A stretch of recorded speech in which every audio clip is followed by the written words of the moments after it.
Joining me now is Andrew Torba, the founder and CEO of Gab, which is more than just a Twitter alternative that allows free speech. They have all sorts of very fascinating and important projects that they've been working on, and we're going to get into those, why everybody should be using them, and why Gab is still standing when Parler has basically been deleted from the web. And I wanted to sort of give a face to the man behind the project, get into a little bit of his history about why he started it, how long ago he started, all the fascinating stuff that he's working on. And I believe he's on a mission from God. So I want to introduce Andrew Torba to everybody and the important work that he's doing. So God bless you, bro. Thanks for everything that you're doing. Where do you want to start? I guess I want to start with, when did you start Gab? Why did you start Gab? And then wherever you want to go, man, just the floor is yours. Sure. So in 2016, I was living and working in Silicon Valley. I had a previous startup company, and I saw what was coming. I was a Christian living and working in Silicon Valley. I was a very open Trump supporter, very open conservative. And almost immediately when I came out in support of the president, I was blacklisted and shunned and shamed and, called all sorts of names that people are called these days when they support patriotism and conservatism and freedom. So I saw the rise of censorship coming on places like Reddit with the Donald, which was severely censored. I saw the trending topics product on Facebook, which a whistleblower came forward in May of 2016 and said, we're actively censoring conservative news, conservative sources, conservative ideas, conservative stories from this trending topics product. Facebook later removed that trending topics product after this whistleblower came forward. But that was really the thing that pushed me over the edge. And I said, you know what, conservatives complain about this bias in media all the time, this bias in technology all the time. I'm going to do something about it, and I'm going to build. As Christians, I believe that we're not revolutionaries, but we're reformers. So we don't destroy things, which is what revolutionaries do. But we do reform things and we build things. And that's what I've been doing here at Gab for almost 5 years. From the second we launched, the media attacked us. They called us the alt-right Twitter, the Nazi Twitter, everything that you would expect in terms of smearing and slandering. But we pressed on, we kept building, and we inevitably got to the point where we kept growing at such a pace that they just couldn't stop us. So they tried their best. They banned us from both app stores. They banned us from hosting providers. They banned us from email services, from banks. You name it. It's 30 plus service providers that we've been banned from. And we had to essentially build everything from the ground up over the past 2 or 3 years. So, I started out, I just wanted to build an alternative to Twitter. And I ended up having to build my own web browser, which is Dissenter. That's our web browser, our free speech web browser. We had to build our own email services for internal emails, to send emails to users for password resets and things of that nature. We had to build our own end-to-end encrypted chat system for internal communications, and so that our users could chat privately and securely. We built our own YouTube, which is Gab TV. So we have a lot more in the pipeline as well. It's really evolving from a Twitter alternative into a Silicon Valley alternative. The reason that we're still online today while others are not is because we built our own servers. We actually own our own servers, and we've been building out our infrastructure for about 2 years now. It was a lot of work, a huge investment of money and time from our team. But it was worth it because now we're still online and we can't be taken down from our own actual physical hardware that we own and control. So I guess in a nutshell, that's how Gab got started and how we're still online today. And I joined in 2016. I can't remember how I first heard about Gab or heard about you. I'd seen an interview probably with you on InfoWars, and it seemed like a good idea. I saw the writing on the wall like you did, not as much foresight though. And I guess one of the biggest problems for startups or for newer platforms is people don't want to go there if their friends aren't there. And then if their friends aren't there, they're not going to go there. But I'm on Gab. I've been on Gab since 2016. I haven't been active for a while, although recently I have. I'm encouraging everybody to join. You want to tell us some of the big names that have joined Gab as part of this exodus from big tech, so people know that there's actually plenty of cool people to follow on Gab, and it's and I guess maybe get into some of your user numbers too, possibly how many people are on the platform. Yeah, January was really Gab's breakout month over the past, almost 5 years that we've been doing this. So we had 33 million people come through the door in January, 260 million page views, which, Mark, that's more than the Wall Street Journal and some of the bigger legacy media outlets are doing on a month-to-month basis. So that's why really they're trying so hard to stop us, is because they can't control the flow of information, they can't control the narrative on Gab, and they don't like that. They don't like that at all. We just today we had Mike Lindell and My Pillow sign up. We had Franklin Graham sign up yesterday. We have multiple members of Congress that have signed up, freshman members of Congress. A lot of the bigger names are starting to come over because they're realizing that, if they can take the president of the United States while he's still in office off of the internet, what's stopping them from taking anybody else, any one of us off? So, we've seen a tremendous amount of growth over this past month, and it shows no signs of slowing down. I think really what we're seeing is a big tech exodus. So not only are we seeing tens of millions of people come over to Gab, but also we're seeing employees from inside of Facebook, inside of Twitter, inside of Google that are conservatives. I guess they're closet conservatives, and they're applying for a job at Gab because they no longer want to support these companies. They no longer want to work for these companies. So it's really a beautiful thing to see. It's the biggest exodus, the biggest transition, I believe, in internet history, and it's really only just getting started. People are tired of being treated like children. They're being tired of being told what they can and cannot talk about, what they can post, who they're allowed to follow, who's allowed to make money on the internet and who isn't, who's allowed to have a voice and who isn't. Why should two or three companies in Silicon Valley, in the very hyper liberal San Francisco, get to decide what billions of people around this planet, get to have a voice, and what they get to talk about, and what is fake news and what isn't? It's absurd. So people are actively seeking out alternatives, and I think what we're going to see is, Gab and others are going to rise up and offer an alternative internet, really an alternative economy, even to the one that Silicon Valley has their grip on right now. Now, what are you gonna do? What are you expecting with this Democrat-controlled Congress if they amend Section 230? Because basically, I mean, you have rules. There's strict policies on Gab. It's not just an anything goes platform like the liberal media likes to say.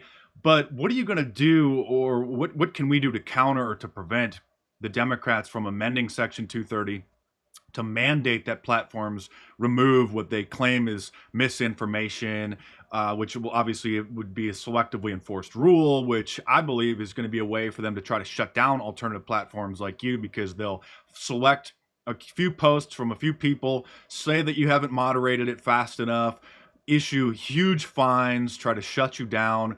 What should we do? What can we do to avoid that from happening? And then I guess if it does happen, what's the next move for Gab and for everyone who supports free speech online? How do we get around that then?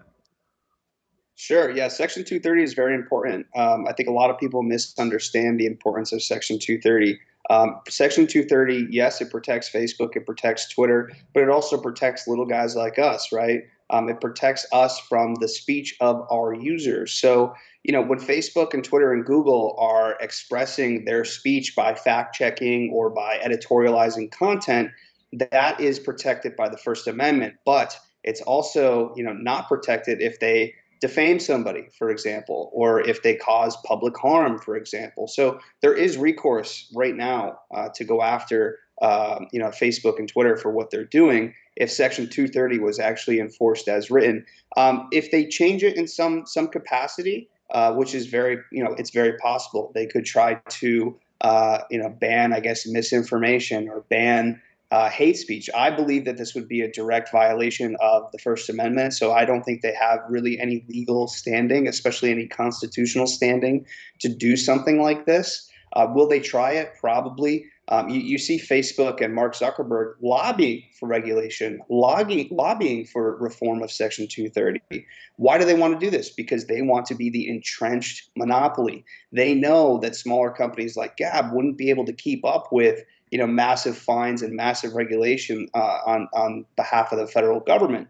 At least not today. Maybe in the future, but not today. So they're trying to rush this to basically stifle the market from working, which it is right now. I mean, Gab is the perfect example of the free market at work.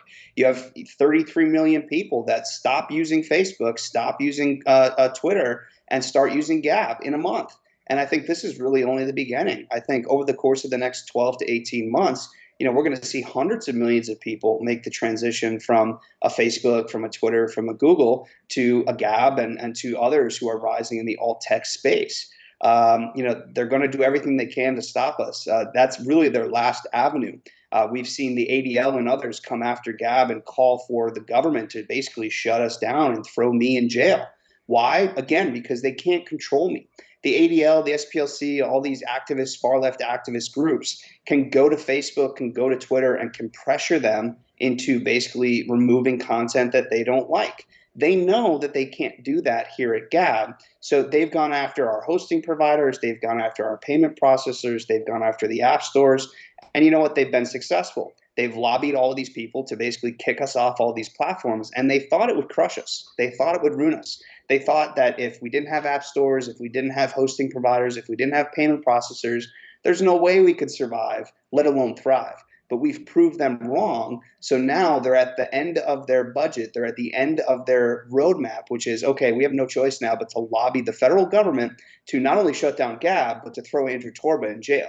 That's where these people have gotten to. Why? Because of the crime of allowing people to speak freely on the internet. Again, like you said, Gab is not a lawless place. We don't allow pornography, unlike Twitter, which is loaded with child pornography, for example, and child exploitation.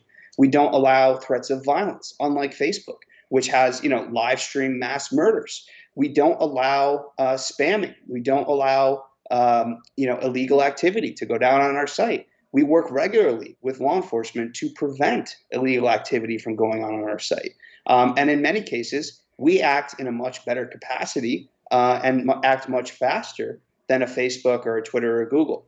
A lot of people don't talk about this, but Facebook's Messenger is responsible for 85% of the FBI's child exploitation cases every year.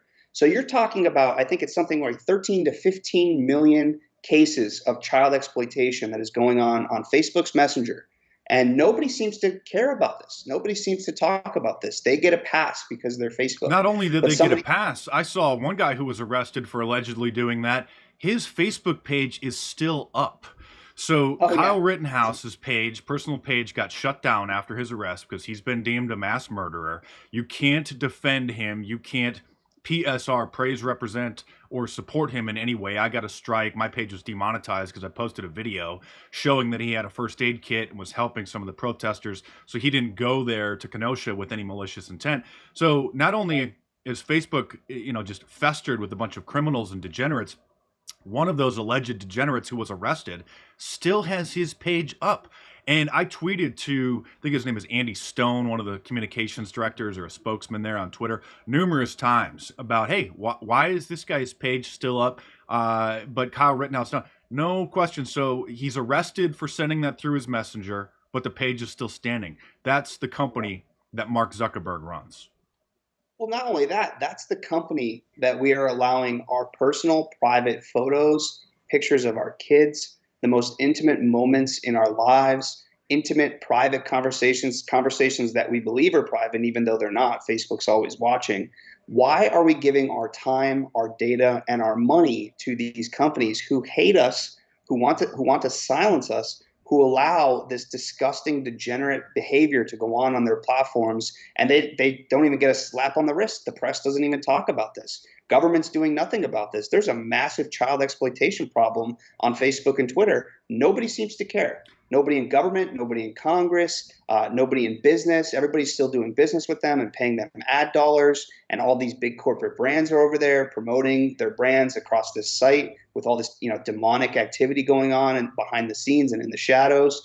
Why are we doing this? This is madness. We need to stop giving our data and our time and our attention and our money to these platforms and start supporting one another. I believe that we're going to have to really build our own shadow economy, especially Christians, because I believe that, my case of what happened to me and what happened to Gab is really just the start of what's going to start happening to Christians, because communism and Christianity don't go hand in hand. Communists want you to worship the state, and God gets in the way of that. So that's why communists always inevitably attack Christians first. They got to get them out of the way. They got to get God out of the way. And so that, Yeah, and families so that they can worship the state. Exactly. So, I believe that what has happened to me with getting banned from, payment processors and hosting providers and email services and you name it, I believe that's coming for all Christians. I think it's going to come for churches, Christian organizations, Christian universities who refuse to, get woke and preach cultural Marxism and false gospels and false doctrines, like they want us to. So that's what's coming, and that's why now is the time to build our own ecosystem, our own internet, our own economy, and to support one another and uplift one another. And that's what I'm focused on doing. That's really my life's work. Focus on the Family, a very popular Christian radio show and program, has been suspended from Twitter for their comments on transgender people. Rules selectively enforced. Again, certain individuals like Ben Shapiro are always allowed to skate through those rules and avoid any suspensions whatsoever. But your algorithms, you want to talk about that because I have 800,000 people following me on Facebook. If I post something on Facebook and it shows in on my end how many people the post reaches, it reaches a small, tiny fraction of those people. I have to pay to what they call boost a post, as you know. It's thousands of dollars for one post to actually reach the audience. And that's another way that they suppress our content. So what you post on Gab is what your followers see. You want to kind of get into the differences between the algorithms. Yeah. Yeah, we actually don't have an algorithm, right? It's a chronological feed. So if you're following someone and they post right now, you're going to see it. The reason that Facebook and Twitter have these custom algorithms is specifically so that they can really socially engineer people and tweak a knob here and tweak a knob there so that Mark Dice gets less reach, but some Black Lives Matter activist gets way more reach. Like that's what they're doing. They're socially engineering people, and that's why they have their feed algorithms, basically proprietary. The thing about Gab is that our code is totally open source. Anybody can go to code.gab.com and view our entire code base. So you can actually see how Gab's feed works. You can't say the same about Twitter. You can't say the same about Facebook. And that's by design. They claim it's proprietary for business reasons. It's not even about business reasons. It's actually about the psychological manipulation and the psychological conditioning that's going on in these feeds that really we are just not even aware of. It's just happening without us even knowing. As we're scrolling the feed, we're being shown certain things and not shown others, and that is by design. There is a human element behind choosing which content is elevated and which content is not. They say it's algorithms, and algorithms are written by people, and people have biases. So we don't even have any algorithms in our home feed or anything like that. It's just a straight chronological feed. If Mark Dice posts right now and you're on Gab right now and you follow him, you're going to see his post in your feed. It's just that simple. So that's how it works on our end. And we're so transparent with our code that anybody can go and verify that if they're an engineer. And I got about 100,000 followers on Gab. So again, I encourage everybody to join Gab. And more than just a Twitter alternative, you want to get into some of the other projects that you're working on. Why your own browser? Your YouTube alternative, is that up and running? Are you working on live streaming? I think you want to talk about some of your future projects and why those are necessary. Yeah, so I would actually say Gab is more of a Facebook alternative now. It's kind of a hybrid of a Facebook and a Twitter. So the UI and stuff is going to be very familiar to people who use Facebook, but you can follow people, you can mention people. We have hashtags like a Twitter, so it's really a combination. We also have Gab groups, which is something similar to like a Reddit subreddit. So really, what we did is we looked at what is the best of all these platforms, and how do we make something new out of the best of each, the best features of each of these things, to make something new and unique that is Gab. So that's Gab Social. That's obviously our core product. Then we have Gab TV, which we just released about 6 weeks ago, and that's our YouTube alternative. It's really a hybrid of a YouTube and a Vimeo alternative because we're focused on really high quality video, really high quality content there. We also have our own web browser, and that's called Dissenter. The reason that we built Dissenter is because we were banned from Google Chrome and the Firefox app stores. So we had an extension called Dissenter that was banned. And that extension allows you to comment on any web page on the internet. So you can go to CNN and leave a comment on their articles and see what other people are commenting. And CNN can't do anything about it. They can't delete comments. They can't remove them. So obviously they didn't like that. And they banned us from Google Chrome and from Firefox. So we said, okay, we're going to build our own browser, and we're going to bake that tool into the browser. So we call it the Free Speech Web Browser. It automatically blocks big tech ads and trackers, and it has this built-in comment section that you can comment on any web page, any news article, even if they have comments turned off, and there's nothing they can do to stop you. The other reason that we built the browser is because I believe that that's the next level of censorship, where we're going to see the web browsers start to block domains. And I wanted to preemptively, think ahead of the enemy and have our own web browser to get around that for when that inevitably happens. We see the chairman of Mozilla just recently came out after the January 6th protests saying that deplatforming and censorship isn't enough. So that type of market signal from a major web browser tells me that that's their next step. Their next step is to start blocking websites like Gab that they don't control the narrative on. And I told people if President Trump lost the election that he would get banned by Twitter by the inauguration. And I think a lot of people thought that I was being paranoid or fear mongering. And I mean, I was right. I was right that Parler was going to get taken down. I could sort of see the writing on the wall. You have a much more broad view of these things. I guess maybe we should get into how can people use Gab on a mobile device, because I saw some comments on my videos. Oh, I can't find them in the app store. So you're not in the app stores. How can people use it on a mobile device without by circumventing, I guess, the app store? Right. It's really easy. So there's something called Add to Home Screen that's in both the Safari browser on iOS and in the Google Chrome browser on Android. You go into the settings and you click Add to Home Screen. What that does is it creates a Gab app icon right on your home screen that you can click just like a native application, and it opens up Gab instantly into an app-like format. We need to really break down this conditioning that Silicon Valley has really trapped our minds in over the past decade or longer, of that if it's not on the App Store, I can't use it. The internet is a very big place. It is much bigger and broader in scope than just the two app stores. Those two app stores are a duopoly.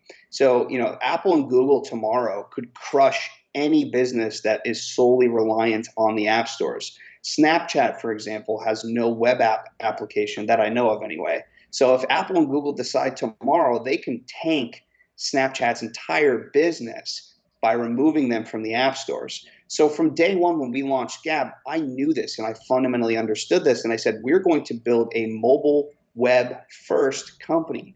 I'm not going to build our business on the backs of Apple and Google, because then they have their thumb over us and we're going to have to enforce their terms of service, not our own. I wasn't going to be in that position. The goal is to replace Silicon Valley, not to play by their rules. So, now you see that Parler has paid the price, and they're banned from both Apple and Google, and they will never return to those stores. Gab paid that price, 2 or 3 years ago. So we're ahead of the game on that front, and we've been building a very mobile-friendly user interface for the mobile web that looks and feels and performs just like an app. The only thing that we don't have, at least on iOS, we do have it on Android, is push notifications. But I like to tell people that as a tech CEO running a tech company, I don't have any push notifications on my device. I think these are actually very toxic for our mental health. There is nothing in this world that we need to have instant on-demand notifications for, right? If something is really that big of an emergency, someone will pick up the phone and call you. You don't need to know every 5 seconds when you get an email or a new like on your Twitter feed, or a new friend request on Facebook, right? So I'm trying to help people understand that we don't need these things. We don't need the app stores. We don't need these push notifications. These are all really tools of big tech control. So we have to break outside of that and forge this new path on this new internet. You've recommended a couple great books that I've purchased and digested. Before we get into how can people fund Gab, how can people support Gab, possibly invest in Gab, and I'm quite surprised. Maybe there are. I don't want to have you give away any insider secrets, but I mean I'm quite surprised that there aren't any big Bitcoin millionaires that have funded Gab. Of course, the Winklevoss twins legally can't fund a Facebook alternative or even speak ill of Mark Zuckerberg because it's in the contract and the settlement that they signed. So I guess maybe give me some of the books that you recommend just to support free speech, some of your philosophy, and then how can people support Gab, fund Gab, potentially even invest in Gab to support your projects? Sure. I'm just pulling up my Audible here, what I'm listening to right now. Slanted by Cheryl Atkinson is phenomenal. She mentions Gab in here, and she walks through her time as an anchor at CBS, where different stories where she was telling the truth objectively as a journalist and doing her job were spiked because they just happened to not fit the left wing agenda of CBS. So that's a fantastic book that I'm reading right now. I'm reading Rules for Reformers by Douglas Wilson, a great Christian author. I'm reading The Fourth Turning by William Strauss, which is something that Steve Bannon talks a lot about. I just finished reading that not too long ago. I got a bunch of stuff that I'm going through here. I won't read them all off. I think understanding propaganda by Edward Yep. Bernays is a really important one.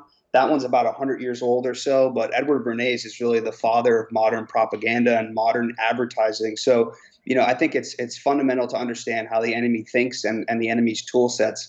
Rules for Radicals by Saul Alinsky, another one that is, basically the Bible of the left. And then, of course, the Bible itself, right? That's the most important book to be reading right now, as we're in this spiritual warfare. That's what we're in. We're in spiritual warfare between good and evil, light and dark, and it's important to understand both sides and to know which side that you're on and which side you're going to be fighting for. As far as supporting Gab, we're fully funded by our users, so we don't have a billionaire hedge fund manager behind us. We don't have some big Silicon Valley VC firm. For the past almost 5 years now, we've been funded fully by our community of great people from around the world. So we have something called Gab Pro. That's at pro.gab.com. It's our subscription service. You can purchase an annual or a biannual or even a lifetime membership there. And it unlocks some additional features on the site, and it helps us keep the site up and running. You can also go to shop.gab.com. We sell, hats and shirts and merchandise. You can make a donation there. But I mean, we're fully funded by our people. They make Gab possible, and they have for almost 5 years now. So that's how you can support us if you want to help us out and help us keep the site running and growing. And we're buying more servers like crazy right now. We're hiring some new engineers. So we need all the help that we can get, to be frank. I personally have one of those make speech free again hats, and I have a gab.com magnet on my refrigerator just out of view. Thank you very much.